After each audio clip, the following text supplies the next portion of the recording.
L'épisode commence avec la famille réunie dans le salon. Kana, inquiète, dit « Je ne sais pas pourquoi, mais j'ai ce mauvais pressentiment. Comme si quelque chose de grave allait arriver. Ces derniers jours ont été remplis de problèmes, et maintenant, Rosham ne va pas bien. Combien de temps ça va durer ?» Didi, essayant de rassurer Kana, se lève et répond doucement. « Maman, ne t'inquiète pas autant. Les choses commencent à s'améliorer. Rosham se rétablira, et je reviendrai une fois qu'elle aura accouché. » Kana, visiblement touché, lui dit « Toi aussi, prends bien soin de toi. À bientôt. » Roshni ajoute, avec un sourire. « Dis bonjour à tante Rosham de ma part. » Kana hoche la tête et répond « Bien sûr. Et toi, veille sur ta famille. Trouve des solutions à tous ces problèmes, et à mon retour, je veux entendre de bonnes nouvelles. » Yash intervient en souriant. « Allez, grand-mère, laissez-moi vous conduire à la gare. » Mais Kana refuse gentiment. « Ça ira, Bablu m'attend en bas depuis un moment. »« Merci, Yash. » Elle donne un dernier sourire chaleureux à chacun, puis s'en va. Roshni se tourne vers Yash et dit, pleine de reconnaissance. « Merci pour tout, Yash. Ma famille a traversé tellement d'épreuves, et tu as toujours été là. Tu es un véritable ami. » Yash lui répond, sincère. « Tu sais bien, Roshni, je serai toujours à tes côtés. Tu n'as même pas besoin de le demander. » Roshni, un peu ému, dit. « Je suis désolé pour tout ce qu'il s'est passé avant. Nous étions dépassés par la situation. » Yash lui sourit et répond. « Je sais, je comprends. Ce n'est pas le moment d'en parler. Allez, rentre chez toi avant qu'il ne soit trop tard. Je serai là si tu as besoin. » Alors que Roshni s'apprête à sortir, elle ouvre la porte et se fige. La police est là. L'inspecteur annonce d'une voix grave. « Mademoiselle, nous sommes ici pour arrêter Madame Patel. Une plainte a été déposée, l'accusant d'avoir délibérément assassiné Rajveer. » Roshni, choqué, demande. « Qui a déposé cette plainte ?» L'inspecteur répond. « Kritika Khurana. » Chez les Khurana, Simran, la voix tremblante, interroge sa fille. « Kritika, ma chérie, pourquoi fais-tu ça? Tu penses vraiment que cela ramènera Rajveer ?» Kritika, en colère, réplique. « Maman, comment peux-tu croire tout ce qu'ils te disent? C'est Siddharth qui t'a monté la tête, comme toujours. Maintenant que Rajveer est mort, ils salissent son nom. Mais je te le dis, maman, le véritable coupable, c'est Siddharth. Il est du côté de Roshni et de sa belle famille. Ils m'ont arraché Rajveer. J'ai vu mon mari mourir sous mes yeux. Jamais je ne pardonnerai. Jamais. » Simran tente de la calmer. « Je comprends ta douleur. Mais tu sais que Rajveer avait l'intention de te tuer, toi aussi. Il voulait aussi tuer Roshni. » Kritika, choquée, répond. « Qui t'a raconté ça? Roshni, n'est-ce pas? » Simran, désespéré, essaie de lui faire entendre raison, mais Kritika continue, enragée. « Rajveer voulait partir, maman, à cause des humiliations qu'on a subies. Mais moi, je l'ai retenu parce que je voulais cet argent. Tout ce qu'on voulait, c'était fuir cette maison. Mais Siddharth, il a tué mon mari. » Siddharth tente de parler, mais Kritika le coupe, furieuse. « Taisez-vous, Siddharth Khurana. Vous m'avez enlevé Rajveer, mais je vous arracherai tout ce que vous aimez. Je vous séparerai de Roshni et de votre belle-mère. Vous perdrez tout, et vous devrez choisir, êtes-vous de mon côté ou du sien? » Au commissariat, l'inspecteur s'adresse à Roshni d'un ton grave. « Mademoiselle, vous ne pouvez pas demander une libération sous caution. Ce n'est pas autorisé dans ce cas. Il est essentiel que demain, au tribunal, tout le monde témoigne en faveur de Didi. Vous devez prouver que Rajveer était un criminel et qu'il vous avait tenu captive. C'est un cas très spécial, et si vous ne le faites pas, Didi risque jusqu'à 10 ans de prison. Vous devez absolument témoigner demain matin. » Sous le choc, Roshni se dirige vers la cellule où se trouve Didi. En larmes, elle dit « Maman ». Didi fait un signe à Siddharth, qui s'approche et tente de la rassurer. « Roshni, rien de tout ça n'arrivera. On va la sortir de là. Demain, au tribunal, tout le monde témoignera pour belle-maman, je te le promets. » Puis, Siddharth prend tendrement Roshni dans ses bras, essayant de calmer sa détresse. De l'autre côté, chez les Khurana, Simran réconforte Kritika, qui est en pleurs. « Ne pleure pas, ma chérie. Calme-toi. Peu importe ce qui arrivera, je serai toujours à tes côtés. C'est une promesse, ma fille. » Le lendemain, au tribunal, la police amène Didi, et la procédure commence.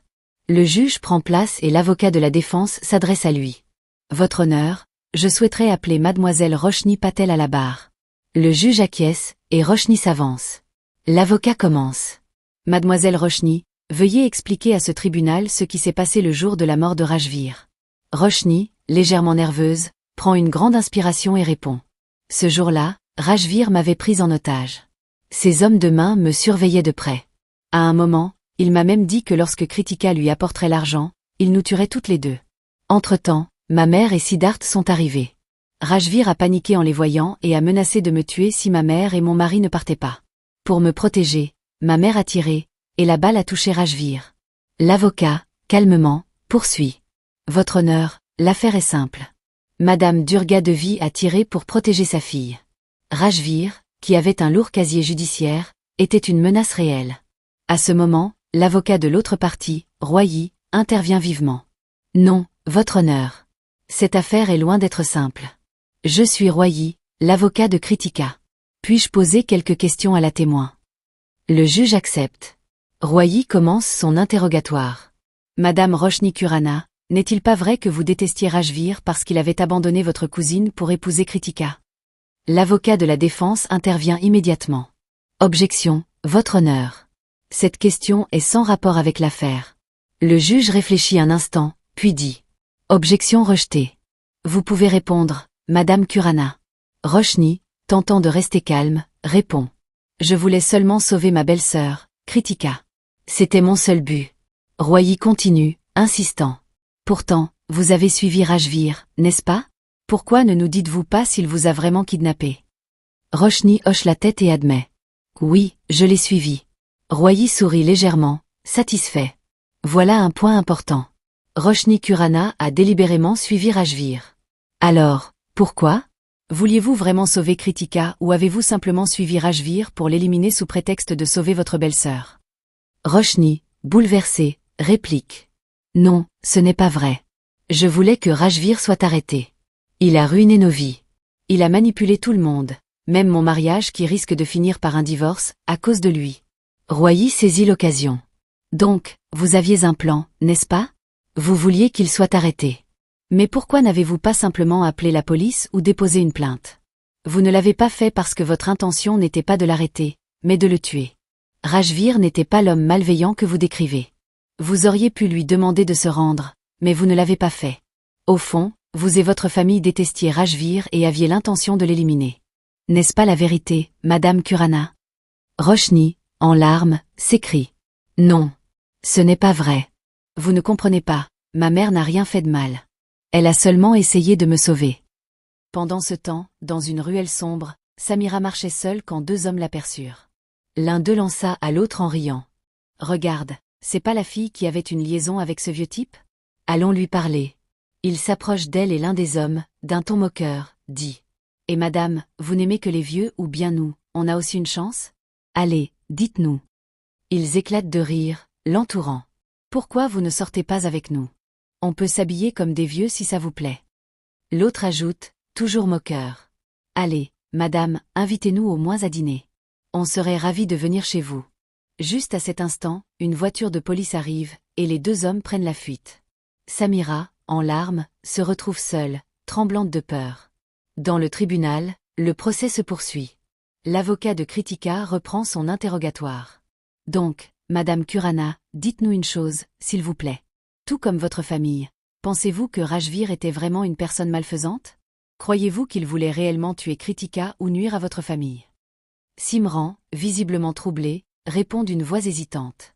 Je ne peux pas dire ce qui est vrai ou faux, je n'étais pas sur les lieux du crime. Mais une chose est certaine, il y avait de la haine envers Rajvir. Et s'il avait mal agi, la justice aurait dû le punir. Mais pourquoi le tuer? L'avocat de Kritika s'avance. Exactement, votre honneur. Pourquoi le tuer? Si vraiment il se sentait en danger, pourquoi ne pas attendre la police? Le coup de feu a été tiré 2 minutes avant que la police n'arrive. 2 minutes, c'est tout ce qu'il fallait pour éviter un meurtre. C'est un meurtre, pas de la légitime défense. L'avocat de la défense s'exclame. Objection, votre honneur. Mon collègue déforme la vérité. Les preuves montrent une toute autre réalité. L'avocat de Kritika riposte. Qu'est-ce que vous insinuez? Si quelqu'un entre volontairement chez vous, puis vous accuse de l'avoir kidnappé, est-ce juste? C'est exactement ce qu'a fait Roshni Khurana avec Rajvir.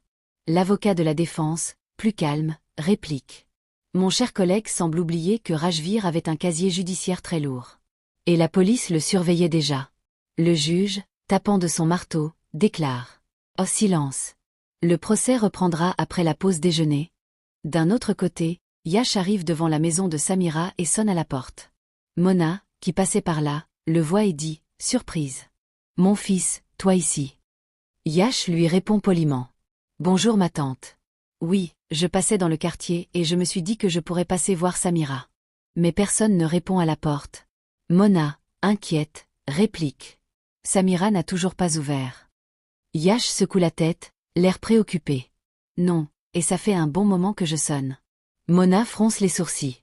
Heureusement, j'ai les clés. Je vais ouvrir. Elle essaie de tourner la clé, mais s'arrête brusquement. C'est verrouillé de l'intérieur. Je ne comprends pas. Yash et Mona commencent à frapper violemment à la porte, criant le nom de Samira. Après plusieurs tentatives, Yash force l'entrée et ouvre la porte. Ils entrent en trombe, le cœur battant, et ce qu'ils voient les glaces sur place. Samira est sur le point de se suicider. Yash, pris de panique, se précipite pour la sauver. Samira, en pleurs et en colère, se débat. Je ne veux plus vivre. Laissez-moi tranquille. Je ne veux plus entendre ce que disent les gens dans la rue. Chaque fois qu'ils me regardent, c'est comme si j'étais une dépravée. Yash essaie de la calmer, mais Samira le repousse violemment. Ne me touche pas. Toi aussi, tu penses que je suis une femme facile, n'est-ce pas? Que tu peux coucher avec moi. Je veux mourir. Yash, désemparé, la prend fermement dans ses bras et tente de la réconforter. Après un moment, elle se calme enfin, épuisée par ses émotions. Devant le tribunal, Siddharth s'approche de l'avocat de Didi, et avec une certaine angoisse dans la voix, demande. Monsieur, s'il vous plaît, dites-moi quelles sont nos chances de gagner cette affaire. L'avocat, réaliste, répond. Honnêtement, nos chances sont assez minces. L'avocat de la partie adverse est l'un des meilleurs en ville. À ce jour, il n'a jamais perdu une affaire. Siddharth, un peu frustré, rétorque. Alors, parce qu'il est très bon, on devrait abandonner sans même se battre? Il n'a peut-être jamais perdu, mais ça ne veut pas dire qu'il ne perdra pas cette fois-ci. Chaque affaire est différente. Rien n'est impossible. Didi, de son côté, intervenant avec une voix résignée, dit. Siddharth, pourquoi te fatigues-tu autant? Je sais que j'ai tiré sur Rajvir dans des circonstances très difficiles, mais le fait est que je l'ai tué. Si le tribunal me déclare coupable, je suis prête à accepter la sentence. Pourquoi continues-tu à te battre ainsi? Siddharth, révolté, s'exclame. Belle maman, pourquoi parlez-vous comme ça? Pourquoi êtes-vous prête à abandonner? Ce procès n'est pas encore fini. Il est encore temps. De loin, Kritika, amère, chuchote à sa mère Simran. Regarde-le, maman. Ton fils Siddharth. Au lieu de soutenir sa mère et sa sœur, il est là, à consoler cette fille, celle dont la mère a tué mon mari. Tu es toujours en train de le féliciter, n'est-ce pas? Regarde-le maintenant. À l'intérieur du tribunal, Siddharth prend la parole, face à l'avocat de Kritika, avec une voix ferme. Monsieur l'avocat, si j'avais eu un revolver comme ma belle-mère, j'aurais fait exactement la même chose. J'aurais tiré sur Rajvir. L'avocat de Kritika sourit, satisfait. Merci, monsieur Kurana. Vous venez de me faciliter la tâche. Votre honneur, il est maintenant évident que non seulement Didi Patel, mais aussi Siddharth, étaient impliqués dans ce complot pour assassiner Rajvir. Ils ont planifié tout cela ensemble. Siddharth, sarcastique, réplique. Un complot? On dit que vous êtes un grand avocat. Mais je pense que vous regardez trop de séries télévisées.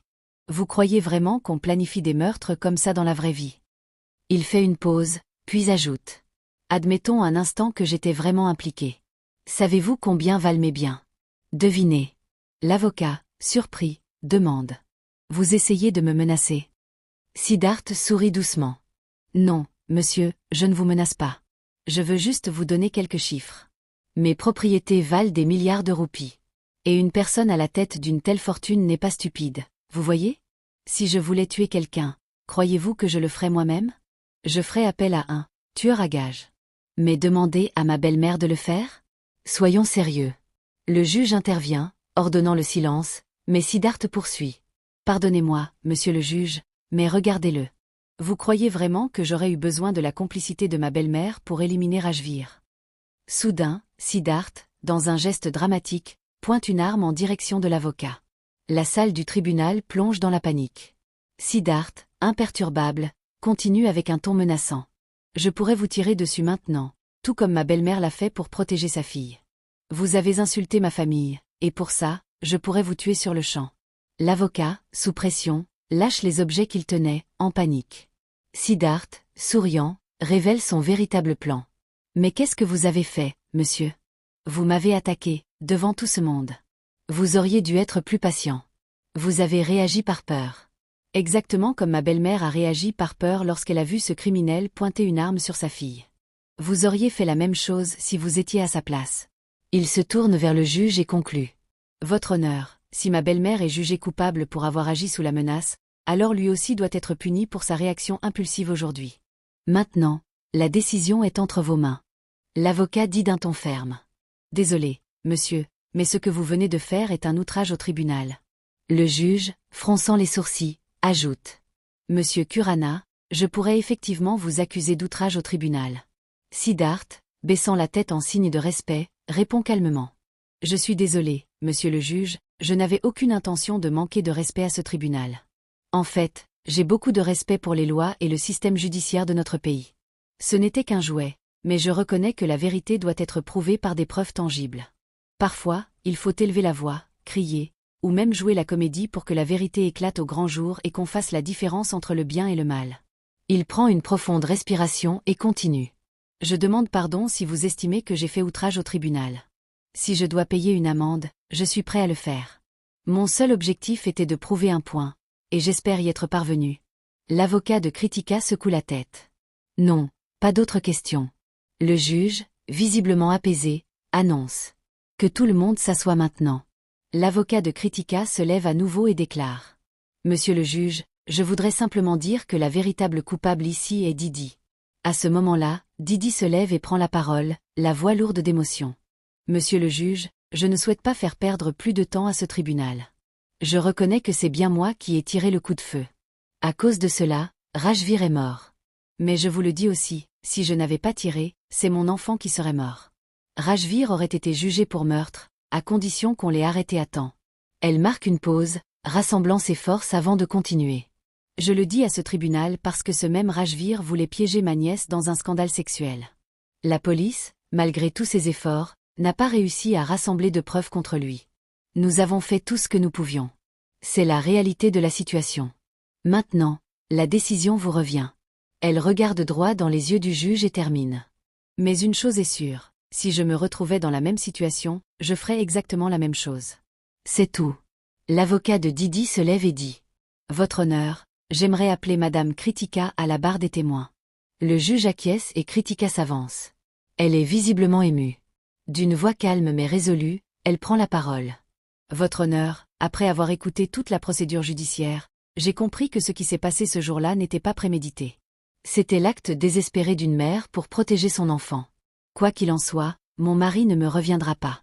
Et j'ai réalisé que continuer ce combat serait une grande erreur. Elle respire profondément avant de conclure. Pour cette raison, je retire cette affaire, monsieur le juge. Je suis désolé d'avoir fait perdre du temps à ce tribunal. Le juge, après un bref silence, déclare. Comme la plaignante vient de retirer les charges, ce tribunal ne peut rendre aucun jugement. L'affaire est donc suspendue, et madame est acquittée de toutes les charges qui pèsent contre elle. La séance est levée. Alors que tout le monde se prépare à partir, Roshni s'approche de Kritika, les larmes aux yeux. Merci beaucoup, Kritika. Je n'oublierai jamais ce que tu as fait aujourd'hui. Et je suis désolée que tu aies dû traverser tout cela. Merci, vraiment. Didi, ému, s'approche à son tour de Kritika. C'était une décision très difficile, Kritika. Il faut beaucoup de courage pour prendre une telle décision. Je n'ose pas m'excuser, car ce serait une insulte à ce que tu ressens, mais je te promets une chose. Je ferai tout ce que je peux pour te venir en aide, quoi qu'il arrive. Kritika, silencieuse, acquiesce doucement. Siddharth arrive alors, se tenant devant elle avec reconnaissance dans les yeux. Merci, Kritika. Merci pour tout. Didi arrive précipitamment dans la maison, son visage marqué par l'inquiétude. Qu'est-ce qu'il y a? Ce n'est pas vrai. Samira, ma fille, qu'est-ce qui s'est passé? Yash, essayant de calmer la situation, se tourne vers Didi. Ça va aller, ma tante. Nous sommes arrivés juste à temps, heureusement. Samira est une femme forte. N'est-ce pas, Samira? Oui, tu es forte. Je sais qu'un jour, tu prouveras à tout le monde ta valeur. Ta famille sera très fière de toi. Mais Samira, la voix tremblante, répond. Ma vie est complètement finie maintenant. Qui pourrait encore m'aimer ou m'épouser après tout ce qui s'est passé? Yash, posant une main rassurante sur son épaule, la regarde avec sincérité. Pourquoi dis-tu ça? Je suis sûre qu'une personne bienveillante saura comprendre que tu es innocente. Samira, je tiens à toi. Je te respecte, et je sais que dans cette histoire, tu as été piégée. Ce n'est pas ta faute. Didi, les larmes aux yeux, s'approche de sa fille. Tu es tellement brave, ma fille. Comment as-tu pu penser à une chose pareille? Tu me fais confiance, n'est-ce pas? Écoute, j'ai été acquittée de toutes les charges contre moi. Tout le monde disait que je n'avais aucune chance, que j'allais perdre. Mais il me restait une petite lueur d'espoir, et c'est tout ce dont j'avais besoin pour continuer à me battre. Et toi aussi, tu y arriveras. Tu es intelligente, tu ne dois pas abandonner. Yash acquiesce, avec un sourire rassurant. Exactement. Et souviens-toi, la famille et les amis sont toujours là pour soutenir ceux qui l'aiment. Tout ira bien. Fais-moi un sourire. Pendant ce temps, dans le salon, Suki parle avec Raj. Raj, mon fils, je suis tellement heureuse que Kritika ait fait preuve de compréhension et de pardon envers Durga Devi. C'était la meilleure décision pour tout le monde, n'est-ce pas? Raj répond avec calme. Bien sûr, maman. Kritika a montré la grandeur de son cœur. Elle a prouvé qu'elle est bien la fille des Kurana. Simran, toujours confuse, s'adresse à Siddharth. Mais je ne comprends toujours pas pourquoi Kritika a changé d'avis. Siddharth, avec un sourire, explique. Maman, je vais te dire. Kritika a changé d'avis parce que je lui ai parlé, comme un frère. Elle m'a écouté et compris comme une sœur. Je lui ai demandé de tout oublier, de choisir la vérité plutôt que ses émotions. Et elle l'a fait. Elle a pris une décision courageuse, et je suis tellement fière d'elle. Papa avait raison à son sujet. Roshni, touchée, ajoute. Je n'oublierai jamais ce que Kritika a fait pour nous. Au même moment, Kritika entre dans la pièce, le visage triste, les yeux baissés. Tout le monde est surpris de la voir ainsi. Simran, inquiète, s'approche. Qu'est-ce que c'est que ça, ma fille? Pourquoi portes-tu du blanc? Tu n'as pas besoin de porter ça. Tu devras oublier tout ça et avancer dans la vie, n'est-ce pas? Kritika, la voix basse et empreinte de tristesse, répond. Maman, je n'ai plus de but dans la vie. Pourquoi porterais-je d'autres couleurs? Je suis veuve maintenant.